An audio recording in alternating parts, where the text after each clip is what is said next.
Thanks for coming out here on a little bit of a rainy, but did you all go out into the garden and see the garden? Yes. Who did not see the garden?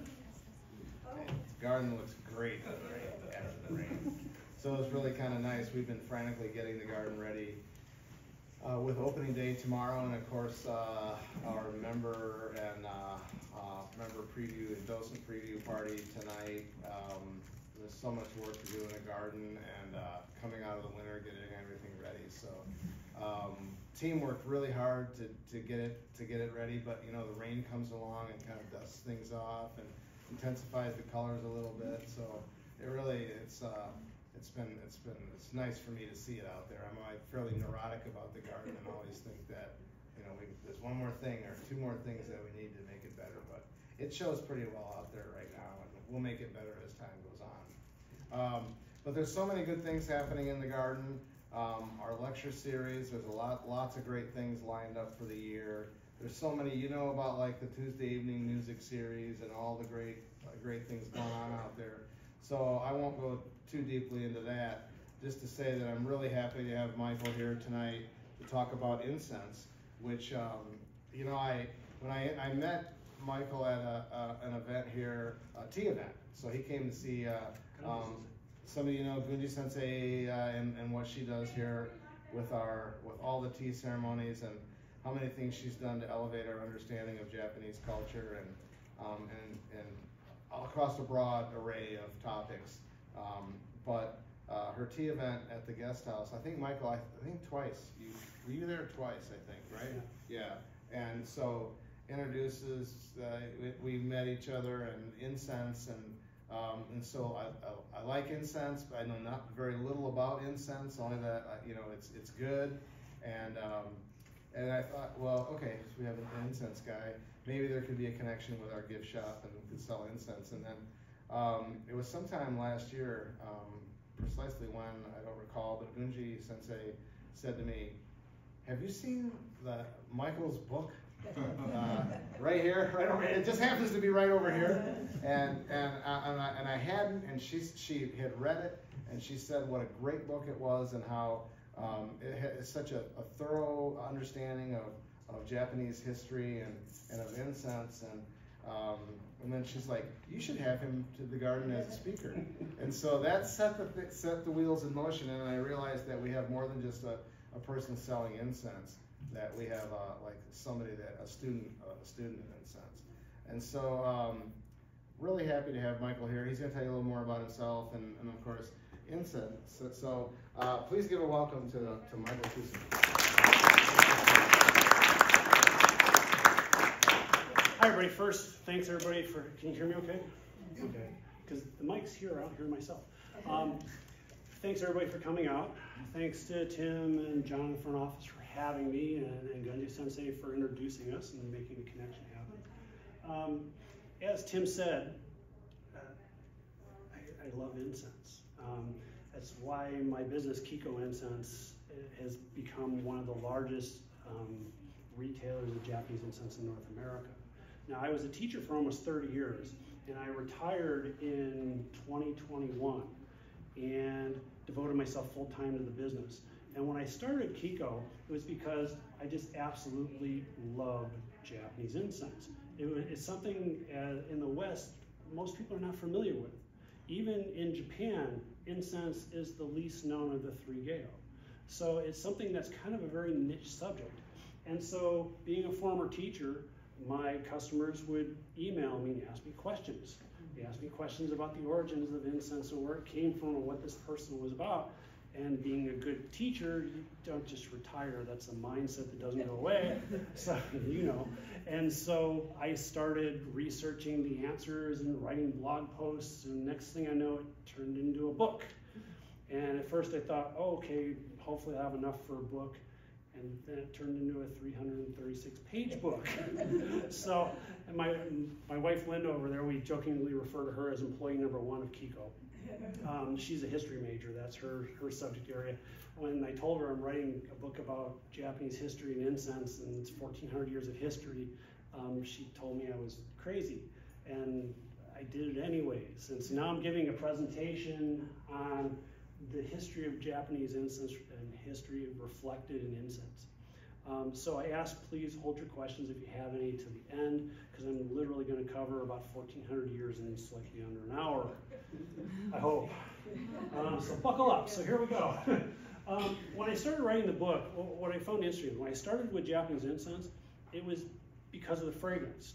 As you walked in today, I had some, it's Kumoi by Yamamatsu. That fragrance is amazing. But the more research I did, I learned something, and I just want to put the quote directly from the book here. Incense is more than a utilitarian commodity. It's one of Japanese most comprehensive art forms. This is something I wasn't aware of. Most Japanese are not aware of. It's an expression of Japanese culture and a reflection of the poetic, literary, spiritual, and historic events that shaped its refinement. It's really incredibly, it has an incredible depth to it that is hard to understate. That's how it wound up being a 336-page book. So what I'm going to cover today is Ranjatai. Ranjatai is the most famous piece of incense wood in the incense world. It's a national treasure of Japan. It's documented in the second oldest written text of Japanese history, the Nihon Shoki. It's said in this book that Ranjatai divinely washed up on the shores of Awaji Island in 595. Now, the local villagers picked it up like you do with driftwood, threw it on the fire for firewood, and went, wait a minute, this isn't just normal wood. This smells amazing. This is of the gods. So they presented it to Empress Suiko as a tributary gift. This is what the Nihon Shoki is, the legend of Ranjatai. Now, originally it was known as Ojukuko. Now, Ojukuko means yellow ripe incense. Now, this is a picture looking into the inside of the log. You can see why. It's a bright yellow on the inside. It is described as slightly more than 5 feet in length, so if it was on end, it would be about that tall, and about 25 pounds. Remember that weight in a few slides, okay? 25 pounds of incense. Now, the first historical figure the Nihon Shoki tells us is associated with this is Prince Shotoku. Now, Prince Shotoku was the nephew of Empress Suiko. Get everybody straight there. And essentially, he ruled Japan as regent. This is not uncommon. Empresses and emperors were kind of more figureheads, and a regent would rule. Now, he is revered. He's attributed with just absolutely legendary powers, like he was able to talk from the moment he was born. He was able to write within weeks of being born. Amazing, absolutely amazing. But there's good reason for this. Shotoku was an advocate for advancing and adopting Chinese culture and Buddhism in Japan. Remember, this is not even 600 in the Common Era. Okay? So he is credited with the creation of the Jujishido Kempo, the 17 Injunctions, which is a Chinese-inspired constitution, the first constitution for Japan. And this emphasized reverence for the three treasures of Buddhism, the Buddha, the law, and the priesthood. Now, what's important about this is Shotoku is the one who identified Ranjatai as Alicewood. Now, why this is important is that it's significant. Alicewood's not found in Japan anywhere. It's not native to Japan, doesn't occur there. It's just something that normal Japanese would have no idea what it was, hence the villagers going, this is amazing. Actually, incense arrived with Buddhism about 50 years prior to this event, so it came with Buddhism. And what's important is Alicewood would only be known to aristocratic Japanese like Shotoku, familiar with Buddhist rites. Okay. So, what is Alicewood? We gotta talk about that. Alicewood is known by many different names. Alicewood, agarwood, oud, eaglewood. It's known worldwide. It's not just unique to Japan in that area. It has a rich and mysterious fragrance. When you walked in today, you got a sample of some of that. That's fine Vietnamese Alicewood. It's an incense known as Kumoi, made by the manufacturer Yamamatsu, who's been in business for almost 400 years. It comes in these 5 tastes. It's called the gomi, is what it's referred to, the 5 tastes. And they're sweet, spicy, salty, sour, and bitter. But they're not what we would think of them. They're like, when you think bitter, you don't think anything good. Well, you just came listening through an incense that is very bitter. It's bitter like dark chocolate, bitter like coffee. Sweet is not sweet like you think of sugary sweets. It's like a natural honey sweetness. So you got these 5 tastes, but Alicewood takes it a step further. It can be an amazing blend of 1, 2, 4, 5 of them all at once, or cascading during a burn. So because of this mysterious nature of its fragrance, it has spiritual significance, not only amongst the Japanese, but worldwide. In fact, it's mentioned in some of the oldest texts, oldest religious texts, and especially the 3 main texts that we're familiar with, the Torah, the Islamic scriptures, and the Christian Gospels. Now, where does it come from? Species of Alicewood. Alicewood's formed from a dozen or more species of trees in the Aquilarius genus, as well as the Gyronops genus, and these trees are native to Southeast Asia.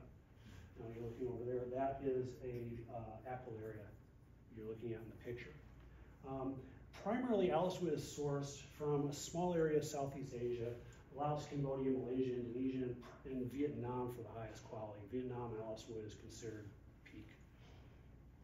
But it can be found in a wide area. You can find it in southern India, into China, and down into the islands close to Australia. The trees themselves can be found in an even wider area than this. In fact, they've been cultivated in South America. So you got a big area of trees, smaller area of Alicewood, even smaller area it comes from primarily. Now, Alicewood in Japan is known as Jinsui Kaboku, which means sinking incense wood. Mostly it's just shortened to Jinko. You know, Jinsui Kaboku is a lot. The wood of these trees is white, it's soft, it's easily damaged, and most importantly, it's not fragrant. So it's not like sandalwood, where the wood itself has oil embedded in it that makes it fragrant. This wood is not fragrant at all. Instead, it's the resin that's produced in response to injury that's considered Jinko. So if you look at the photos there, the top is just, you know, plain tree wood, that's basically firewood, and the bottom is resonated wood that's considered Jinko. The picture on the far left, that's a trunk of a tree that's been intentionally damaged to try to create Jinko. And you notice even where it's damaged, only one part created resin. Now, the density and quality of the resin produced is what gives Jinko its fragrant qualities. It's also what it gives its name. The resin is more dense than the wood and will actually sink in water. Now, the Japanese consider this a miracle of nature. Here's why. How it's formed. We're not entirely sure how the fragrance of Alicewood is formed. Okay? But generally it goes this way. The tree sustains some sort of an injury, either from storm damage, breaking a limb, animal, you know, elephant bumps into it, insects bore into it. So it sustains an injury. And much like we would if we have an injury, it creates an immune response. We create a scab, it creates this dark resin. Okay, and the resinated wood is what we're looking for here. Now, the weakened area, if it continues to be damaged, it continues to produce resin. And the more resin's produced, it collects in the area of the damage and eventually works its way to the heartwood of the tree if it's damaged enough over time. Now, the damaged area may suffer even more damage from mold or fungal infection in the infected areas, which then creates a feedback loop of more resin. More resin creates more opportunity for more injury because it weakens the tree. You get more damage from insects, more damage from mold. Add to this the intransigent factors that we don't even know.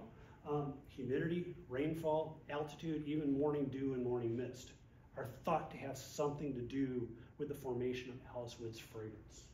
So it is indeed mysterious, but this makes it incredibly, incredibly rare. Sorry, I meant to do a little more on the side here for the text. In order for Alicewood to form, it's not one and done. You don't just break off a limb and Alicewood, okay? You've got to repeatedly have that damage occur over time. And for the highest quality of Alicewood, it happens over decades or centuries, okay? So this is incredibly rare. Now add to this, same conditions, same side of the mountain, same type of damage, only 1 or 2 out of 100 trees is going to produce enough resin to be considered Alice wood.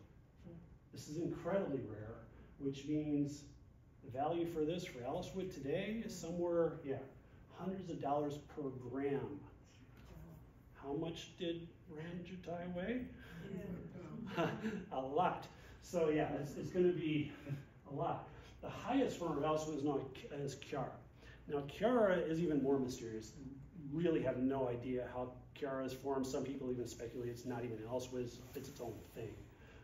But Chiara is no longer found in nature. You can't even find it anymore. Chiara, the finest Chiara, is found in an area about 10 square kilometers on the border between Vietnam and Laos. And that's it. And it's in collections now.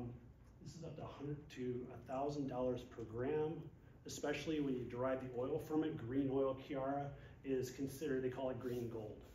Okay? And just for reference, when I did this, gold was $94 a gram, just to give you a comparison. Okay. Wow. All right, so moving on, we get on from Shotoku in the next historical figure associated with the custody of Ranjatai. We've got Emperor Shomu. He's about 150 years or so, 100 years after Shotoku, and he sought to establish Buddhism as the protector of Japan. Okay, replacing social unrest with inner peace. Whereas Shotoku wanted the government to be Buddhist and the central government, Emperor Shomu wanted to extend Buddhism to the whole of Japan. Now, he created a system known as the Kokubunji system, which is a temple system, where there would be a temple in not only the capital, where it had been in the past, but also in all the provinces. So it would spread Buddhism through this network of temples. He believed in this so strongly that he himself hand-copied a sutra for each one of these temples in the provinces. This is a big deal. You had the emperor himself hand-copying a sutra. Now, what happens is he creates this network, and this network becomes basically a conduit, because they're the biggest consumer of incense, becomes a conduit to distribute incense throughout Japan. At the center of the Kokubunji system is Todaiji, which means Great Eastern Temple. Now, when it was completed in 752, it was over 2 miles within its walls and gated grounds. So this is a big complex. This is intended to be the center of all Buddhist thought and learning in Japan. At the center of Todaiji was the Daibutsu-den, the great Buddha Hall. Now, this was intended to be an impressive structure to anchor Buddhism in Japan. So originally it was constructed in 49,000 square feet. It was rebuilt 900 years later because it was a wooden structure after all, slightly smaller, but it's still considered one of the largest wooden buildings in the world. Okay, it's 1 acre under one roof. Massive building. And at the center of this was the Dainichi Nyorai, the great Sun Buddha. Okay, to create the great Sun Buddha, it was 53 feet in height and used 500 tons of copper, lead, zinc, and gold. It used up all of Japan's copper reserves to create this. Just to give you an idea, here's a picture of the interior today with some tourists, so you get an idea of the scale. The Dainichi Nyorai is the one in the center of the picture here. Very, very large structure. Now, 4 years after the completion of the temple, Shomu passes away. His primary wife, Empress Cousineau, offered over 600 treasures from Shomu's life to the great Buddha 49 days after he passed away. 49 days is the traditional time when you are reborn in Buddhism. And most notably amongst these treasures was Ranjatai. At the time, Ranjatai was Ojikuko, and they wanted to name it Todaiji in honor of the man who founded Todaiji, but what do you do with incense? You burn it. That's a little inauspicious to name your temple after something you burn. So instead they named it Ranjatai. And I don't have the graphic unfortunately, but if you look at the kanji for Ranjatai, Todaiji's kanji is within the Ranjatai kanji. Now, all the treasures that she gave to the great Buddha are stored in Todaiji's treasure repository, the Shoshuin you see there. And they've been preserved there for 1,200 years. Okay? In '98, Todaiji was recognized as a UNESCO World Heritage Site as part of the cultural property of Nara. So if you go to Nara and see the deer, you're going to see this whole thing as well. So let's talk about the cuts. There's 3 cuts in Ranjatai, historical figures that actually took pieces of Ranjatai, and what's associated with these people kind of tells a story how incense changes over time. So the first one, cut number 1, is incense as a refined art. Ashikaga Yoshimasa, if anybody heard of that name a little bit? Okay, he was barely 13 when he was proclaimed the 8th shogun of the Ashikaga shogunate in 1449. Well, he's 13. He's a military leader, he's a shogun with virtually no military skills. Okay, he's never commanded an army, he's never brokered an alliance. And because of this, his leadership is somewhat ineffectual, okay? He's not really respected by the landowning daimyo because his primary request to them is, you know, give me some more money because I want to build a new palace. And so pretty soon they start being like, I didn't hear that, what? Huh? You know, I need some more money for a palace. What? You know, so they start literally ignoring him. This is when you start to see the daimyo starting to separate themselves from the central government. Now, because of this, famine and unrest spreads throughout the countryside. Taxes are raised, placed on the peasantry revolts. It's just becoming an increasing disorganized headache for him. So at the ripe old age of 29, he says, you know what, I've had enough of this. I am going to retire. And I'm going to pursue my true passion, the cultural arts. That's what I'm going to focus on. I'm done. There's a problem with this. He doesn't have an heir. So what happens? You get the Onin War. This is the start, what kind of sets up the start for the Sengoku period, the Warring States period. The Onin War lasts for 10 years and is fought primarily within Kyoto. And it basically involves rival factions of daimyo who are basically using their support of the heir, and his wife eventually produces an heir, the brother of the heir, and they fight it out in Kyoto. And they fight it out primarily by going from each one's palatial mansion and setting the others on fire. So they basically burn Kyoto to the ground while this is going on for 10 years. All the while, Yoshimasa, I'm not getting involved. I'm retiring and focusing on the arts. I'm building, you know, instead, I'm building a retirement villa. And that was his focus. You know, I'm not backing my son, I'm not backing my brother, I am staying ambivalently above it, and I'm focusing on this wonderful retirement villa I'm gonna have. Okay? This puts him in a unique position. While everybody's fighting and burning everybody else's stuff down, he's the primary patron for the arts. So he gets to drive basically the cultural development of Japan. His vision is what is made manifest. Now, during the Onin War and the decades that follows, he surrounds himself with icons of the art. He becomes the sun which all these people revolve around. And all of these people are known as dobushu.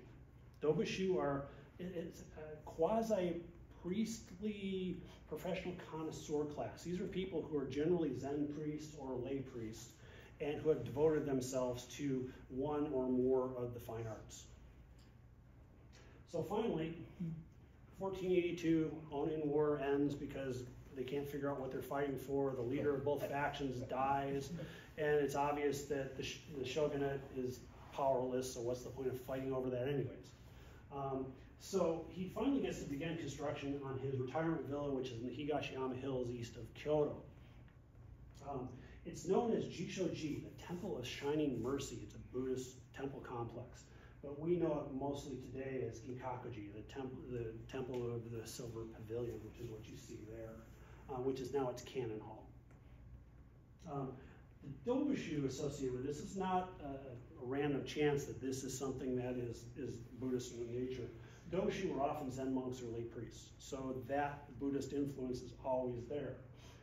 At Inkakuji, all these cultural luminaries came together in basically a cultural salon.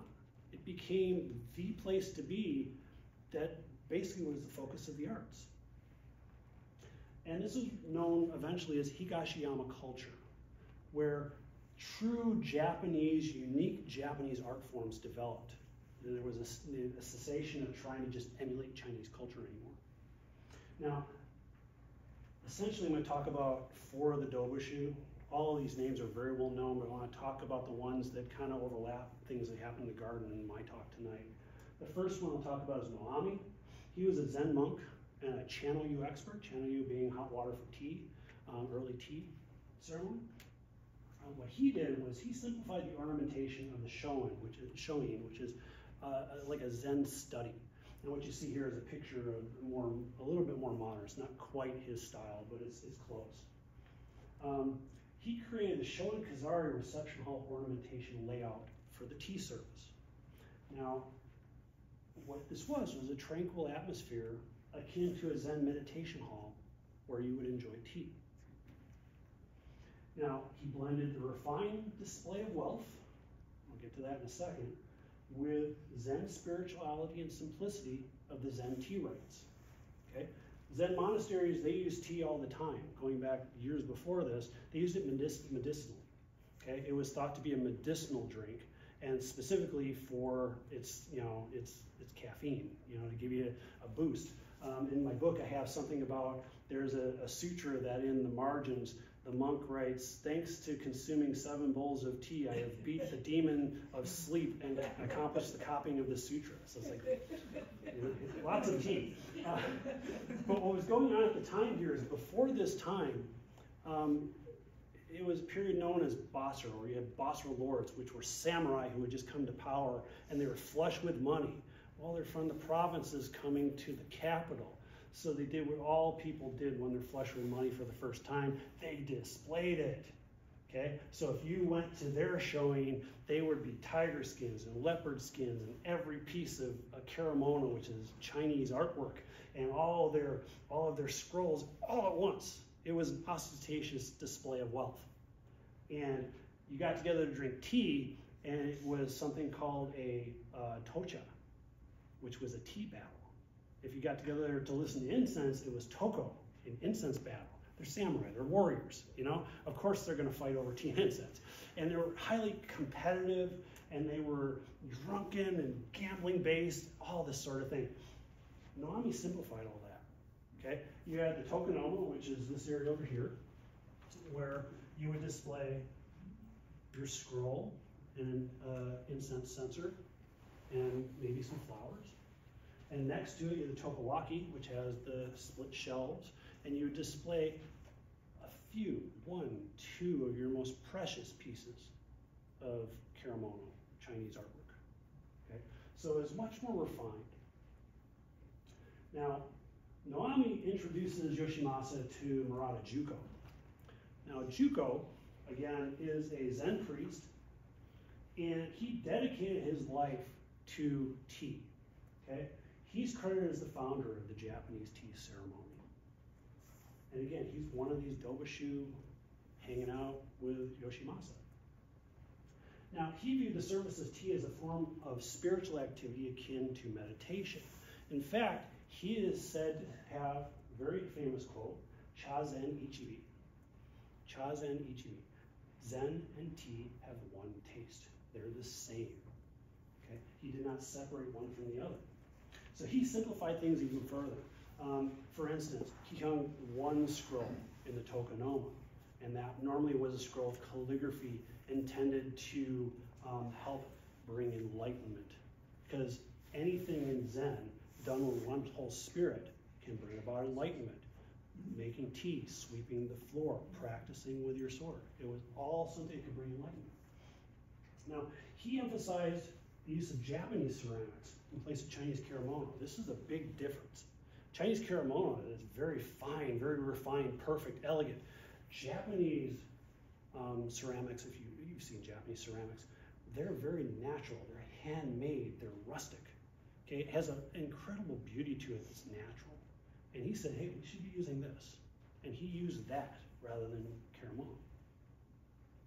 And he's credited with a style of tea called wabi-cha, the tea of quiet taste. Now, this would be built upon later on by other tea masters, eventually culminating with Rikyu, who I'll talk about down the road here a little Now, next one, Sanjunichi Senataka was a distinguished literary scholar, poet, and calligrapher. He was well known for his calligraphy. That's how he rose to prominence. He was in charge of all incense matters for Yoshimasa's court. He documented all the incense games at the time. Remember those tokos going on, the incense battles? And essentially refined the rules and made them more civil.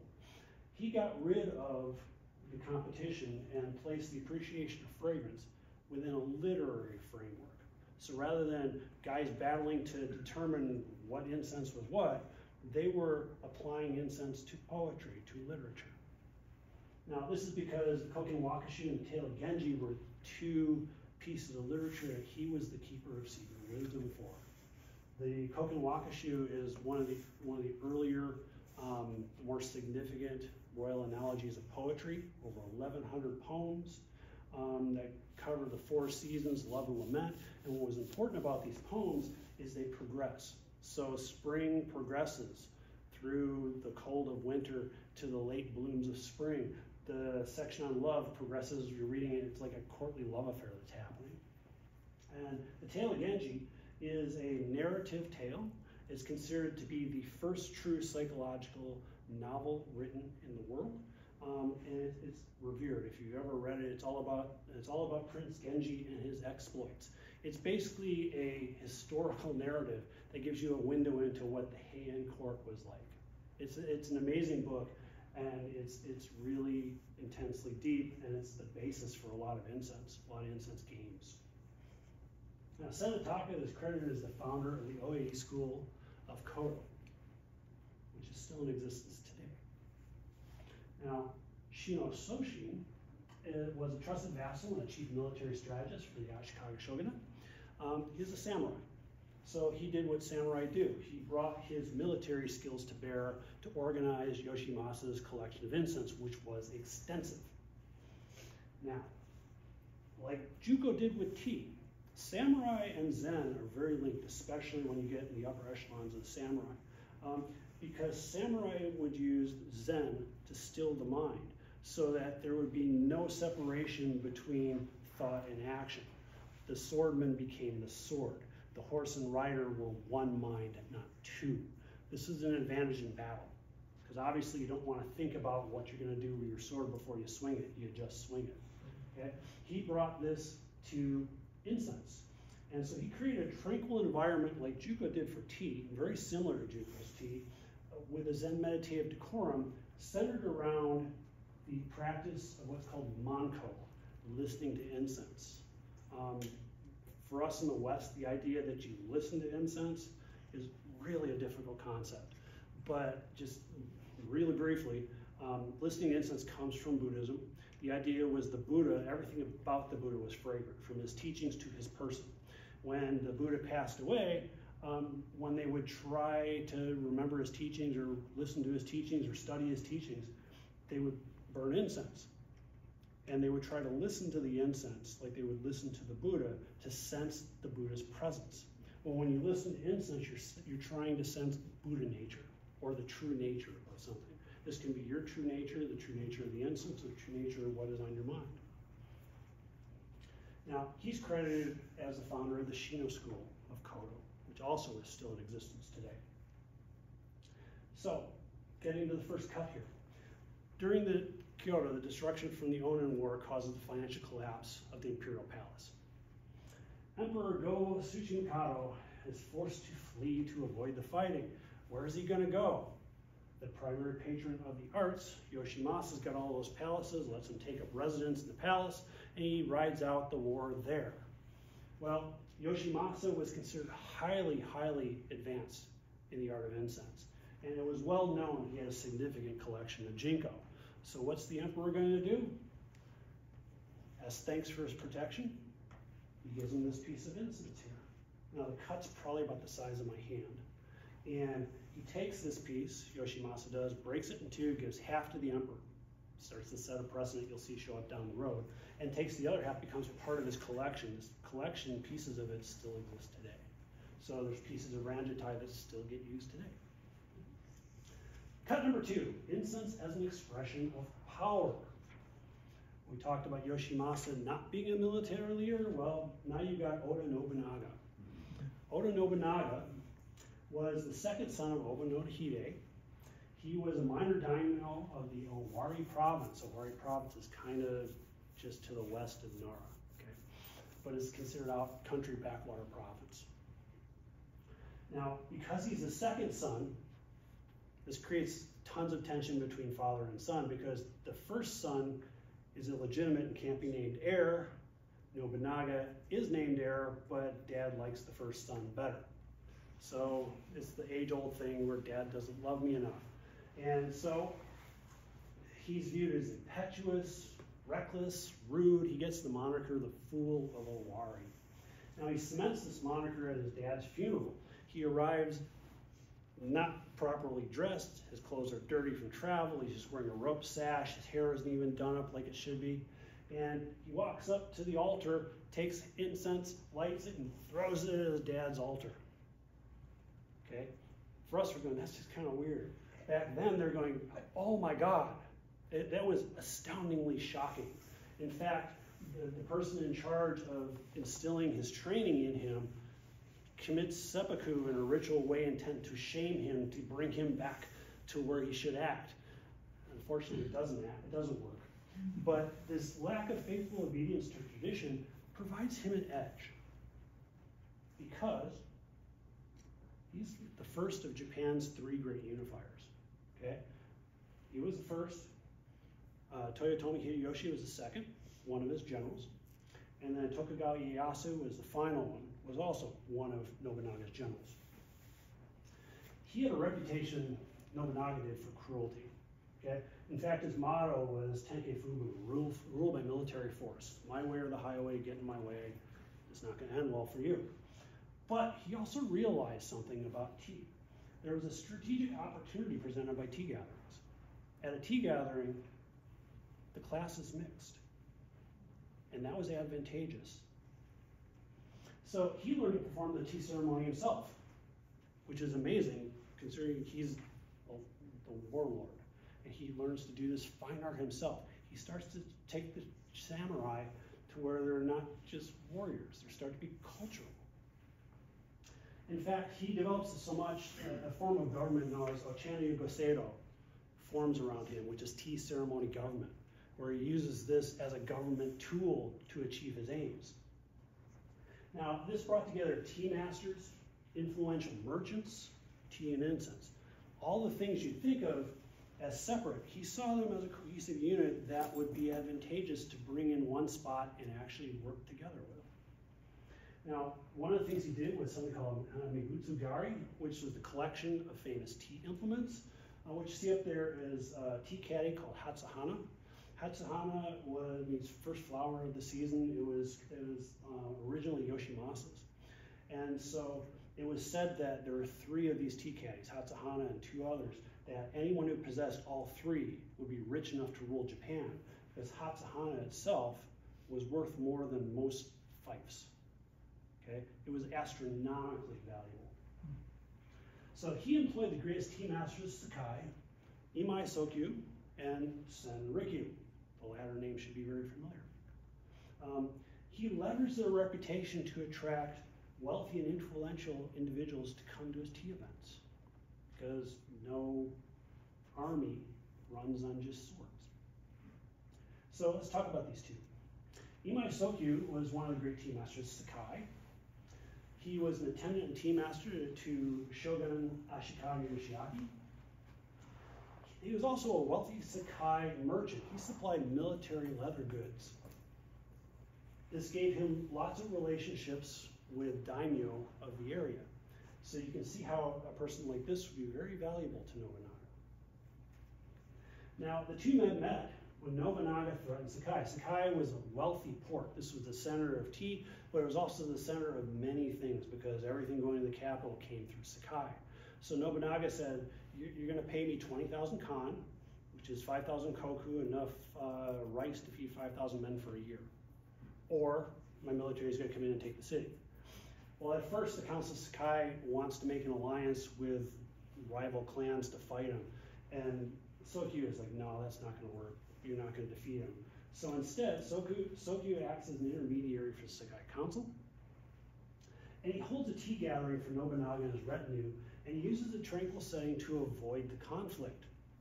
Key amongst the reason he gets to avoid it is at the end, he gifts Nobunaga rare Nabutsu tea kettle and a collection of tea implements from Ming China.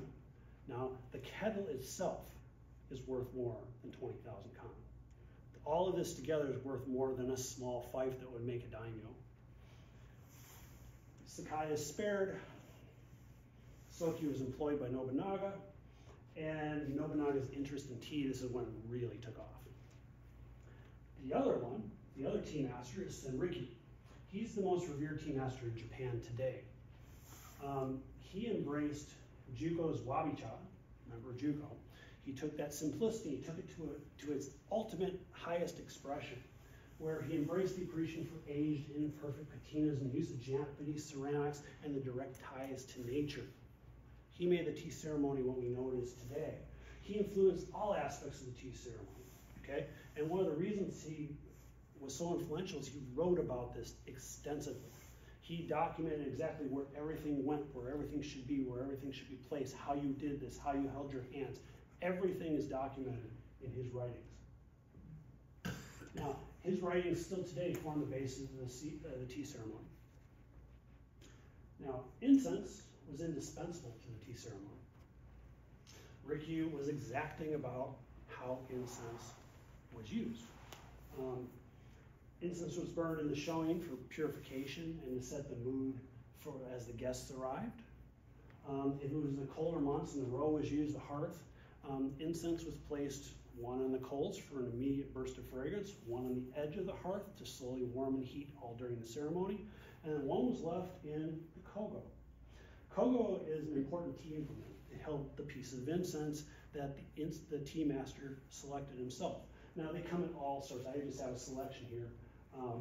Mostly those are Garuno ones, but they're small. They're about the size of my fist, and they hold 3 little pieces of incense. Because when the Japanese, they don't burn incense, they heat incense, and it's the size of a grain of rice. So it's very tiny. Now the kogo is carefully chosen to highlight the season and the theme of the gathering, and it's considered a symbol of great importance that is presented to the guests to admire. Specific placement, how it was used, everything about it, again, was specified by Rikyu. Now, take a sip here. Next thing we got to talk about is the actual incense used. When you're looking at Jinko, you're talking about Meiko.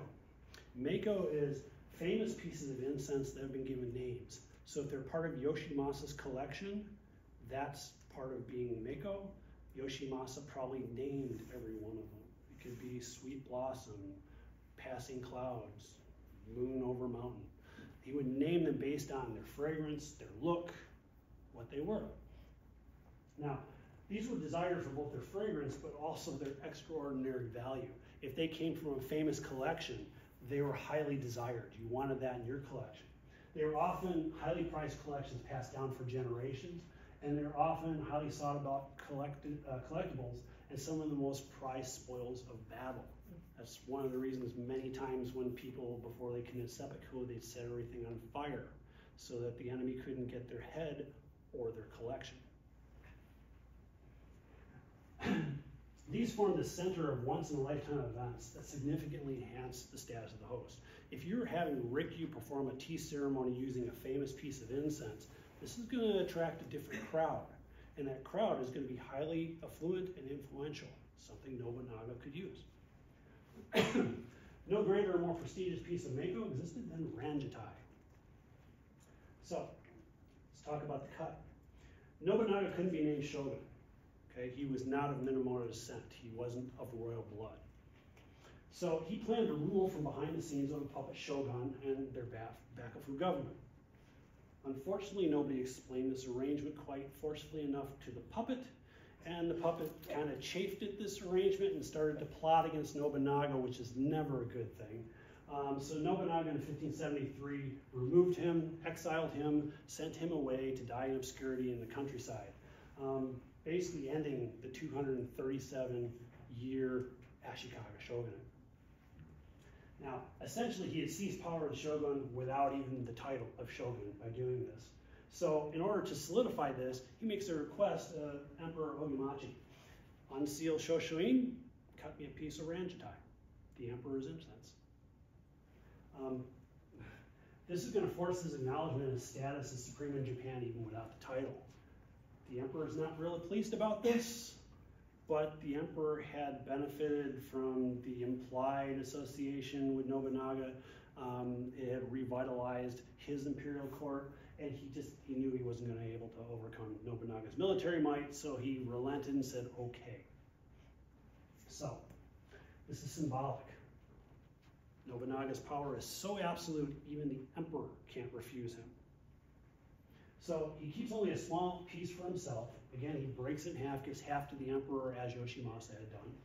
And then he takes the other half and he holds a tea gathering in Kyoto to show off his crown jewel. I have a piece of Ranjatai. Look how powerful I am now. And he presents Sogyu and Rikyu pieces of Ranjatai. Now you gotta understand this. These men are merchants. Sogyu sells leather armor. Leather is death. You're dealing in death. You're unclean. He gives them a piece of the emperor's incense. This is unheard of. You got the Shino Kosho class system. Warrior, farmer, artisan, merchant. The merchants were considered kind of a parasitic class because they made money off the work of others. And he gives them a piece of Ranjatai. So this demonstrates that Nobunaga alone was the supreme authority in Japan. I love this too. If you compare it to, you kind of see through, nice clean cut for Yoshimasa, and then you got Nobunaga's cut there where it looks like he ripped it off the log.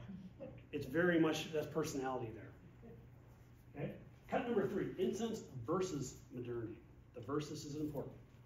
So we're going to talk about, Emperor Meiji. When you're talking about Emperor Meiji, you're really talking about the Meiji Restoration, the restoration of the emperor to supreme power in Japan. Now, the Meiji Restoration, I'm going to do a little backdrop here. If you know your Japanese history, forgive me because I'm going to condense a whole bunch into a very short time. 1635, Tokugawa shogunate is in effect. This is still over 200 years before the Meiji Restoration. And they have Sakoku-rei, the closed country edicts. Japan is closed off to the rest of the world. Now, they banned Japanese ships from sailing for foreign ports, punishable by death. Also, any Japanese expats living overseas, coming home, were executed on sight. They weren't allowed to return.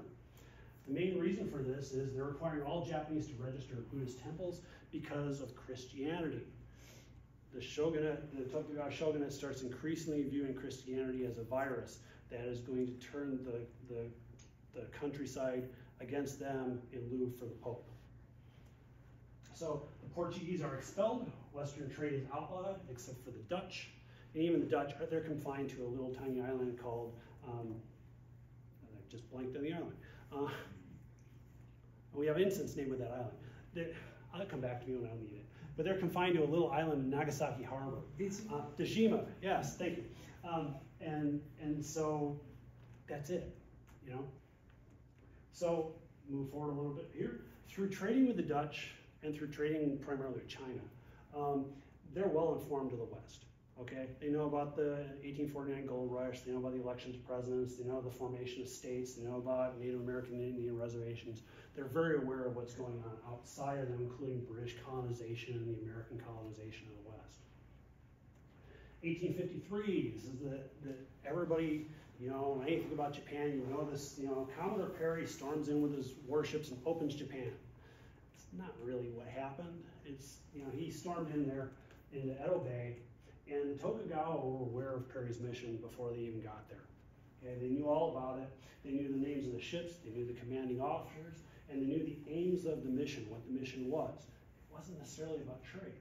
Perry had clear instructions to secure a source of coal. At the time, America and the American whaling industry is the leader in the world. And whale oil is used to light every lamp in the world. Okay? And where does the primary American whaling fleet go? Sea of Japan, which is the whaling grounds. They go to harvest whales. They can do the China trade in half the time it takes the British because their coal-driven clipper ships are so much faster. But they need some place to put in to repair their ships and to resupply with coal. And Japan, northern Japan, is rumored to have huge deposits of coal. So as kind of an intersection of commerce and where Japan was on the map, that Perry was sent there to secure coal. Okay, this creates lots of problems internally in Japan that Perry knows nothing about. 1858, the shogunate signs a treaty of amity and commerce, which is better known as the Harris Treaty. The Harris Treaty basically establishes places for ships to resupply with coal. Now, it buys the shogunate time to modernize because they realize they've been closed, the country's been closed for over 200 years. They don't really even have a navy, and they're not going to be able to rebut the West at all. So it buys time to modernize, but it creates a whole bunch of internal dissension because a lot of the country, especially the Western clans, don't want anything to do with the barbarians. They want them to be thrown out and let's go to war to get rid of them. Adding to this, Emperor Meiji was violently, virulently anti-West.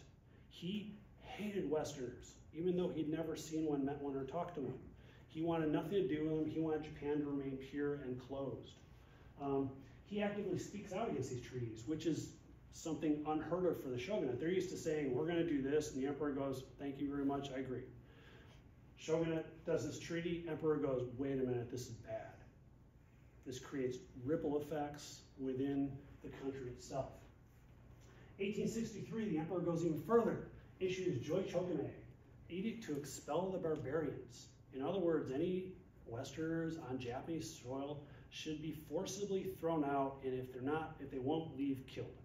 Okay, no doubt about it. Ship comes into our harbor, fire on that ship immediately. Don't ask, just fire on it. This creates a rival center of power around the emperor. So you've got the shogunate who's trying to modernize and stave off an unwinnable war with the Americans and the British, and then you've got the internal division in Japan who is trying to basically, let's have a war with these guys. Our honor, if we die, so what? Let's go. And they rally around Sonojoy, which is revere the emperor, expel the barbarian. I love this graphic. You get the sumo wrestler throwing the Westerner out. I love that.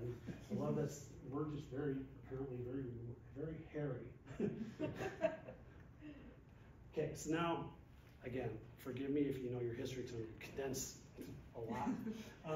Rapid political changes occur. 1866, Shogun Tokugawa Iemochi dies. Iemochi was not a very well-respected shogun. He was only 20 at the time of his death. He had all sorts of physical ailments. He was not the picture of a warrior. He was infirmed, and some historians say mental capacities as well were like that of a child. So he was not, he dies 20, no heir. 1867, not even 6 months later, Emperor Meiji dies of smallpox. Now, inoculation against smallpox is very well known and is commonly practiced, but it's Western medicine. And Meiji, virulently anti-Western, he's not going to do that, so he never got inoculated, and he found out. So that was the end of him. So you got the shogunate and the imperial court without leaders. So essentially, the shogunate, they can't find an heir. They wind up in an obscure Tokugawa branch. Tokugawa Yoshinobu, better known as Keiki, is promoted, and he kind of didn't want the job. He's trying to walk a tightrope. He tries all he can do to reconcile with the imperial court, which is now increasingly controlled by those of the West who want to expel the barbarians. And so nothing happens. The shogunate fails to reconcile, and the Tokugawa shogunate collapses. Keiki, after a year, says, okay, I resign. I'm done.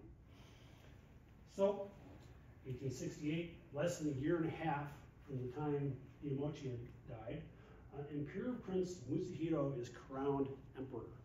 He's better known as Emperor Meiji, which means enlightened rule. Now, the emperor is restored to supreme authority in Japan. Letters are sent out to all the Western powers going, it's not the shogunate anymore, it's the emperor. So the Meiji Restoration begins. And Sona Joy is replaced with Fukoku Kyohei, which has enriched the country, strengthened the military.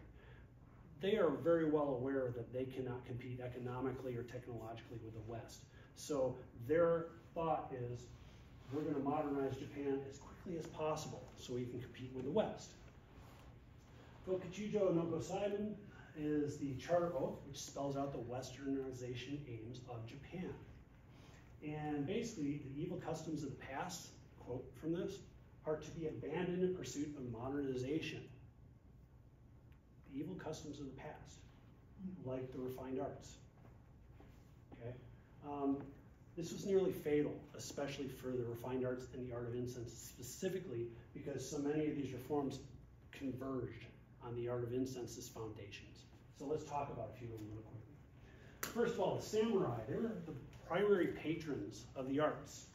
Well, first thing they do, is the Meiji government does, is the feudal Han system of the daimyo is eliminated. No more samurai class. This is where they get their wealth from. Koku stipends are reduced in a matter of years to 10%, and within 10 years eliminated entirely. The samurai are completely impoverished. Shino Kosho system is eliminated, no more samurai class at all.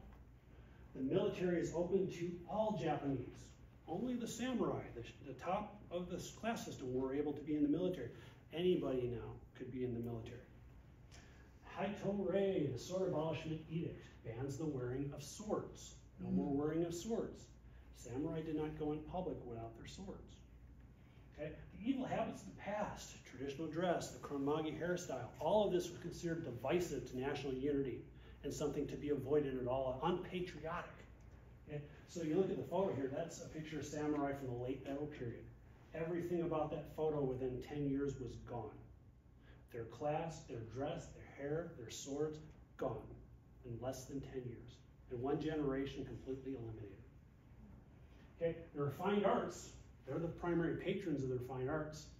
Well, anything associated with that, well, that must be passe and elitist, and it's divisive to the national unity, so we have to get rid of that. The art of Kodo was almost destroyed. The only two schools of Kodo to survive are the two I talked about earlier, the Oye and the Shino. Those are the only two schools that survived. Now, Buddhism and incense, they're linked, as you've heard throughout this whole lecture. They come together, they work together, everything is associated with that. Well, the Meiji view Buddhism as an imported Chinese religion, inherently unsuited to Japanese national unity. Japan is the land of the gods. It's Shinto. The emperor is descended from Amaterasu, the sun goddess. Okay? The emperor is divine, not this Buddhism stuff. So they start restricting Buddhism where Shinto and Buddhism had existed side by side, started removing them, started separating them, and Habutsu, Kishiku, abolished Buddhism and destroy Shakyamuni. Shakyamuni is the Chinese name for Buddha. Follows. Basically a wave of anti-Buddhist riots destroyed Buddhist temples across Japan. Within 10 years, 20,000 temples and countless works of Buddhist art are destroyed. Okay? All of this stuff brings Buddhism to the brink of eradication in Japan. Can you imagine that? We think of Japan now as very Buddhist. It's almost destroyed, almost gone. Now, you talk about literature, the Tale of Genji and Kokiwakushu are foundational for the art of incense. These two, the Meiji viewed as polluted by Chinese influence and Heian decadence, so they were replaced. Heian classics like the Tale of Genji were discarded for new imperial mythology, and these were built on the two oldest books of Japanese history, the Kojiki, the Record of Ancient Matters, and the Nihon Shoki, the Chronicles of Japan. Both of these place the emperor at the center of Japanese existence.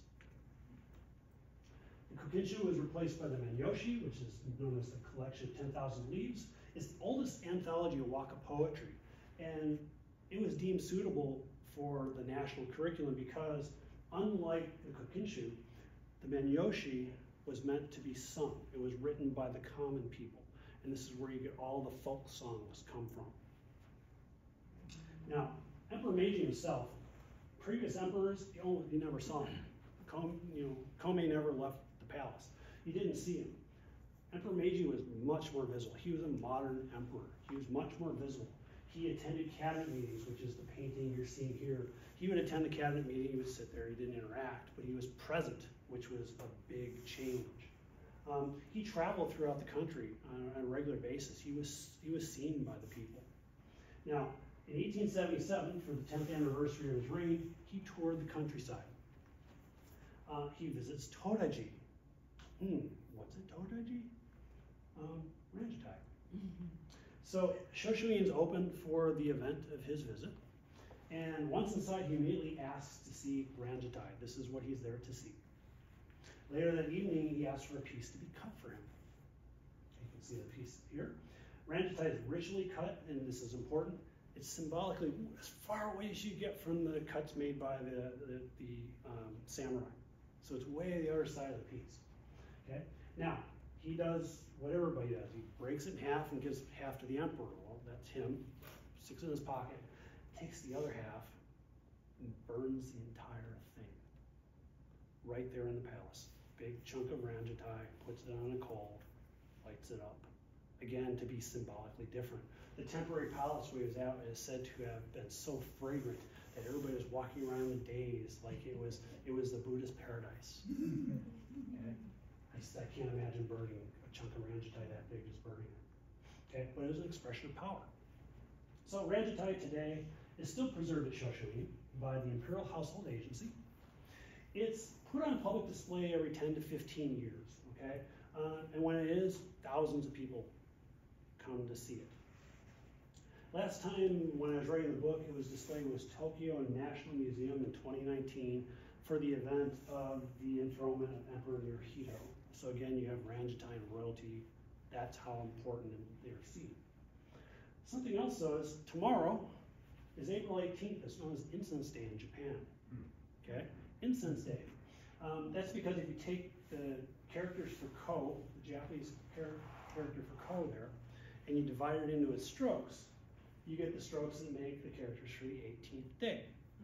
And this celebrates the day Ranjatai arrived on the shores of Waji Island in April 595. So there you go. How'd I do? Under an hour? Yeah? So 1,400 years in under an hour? That's my presentation. So I hope you enjoy it.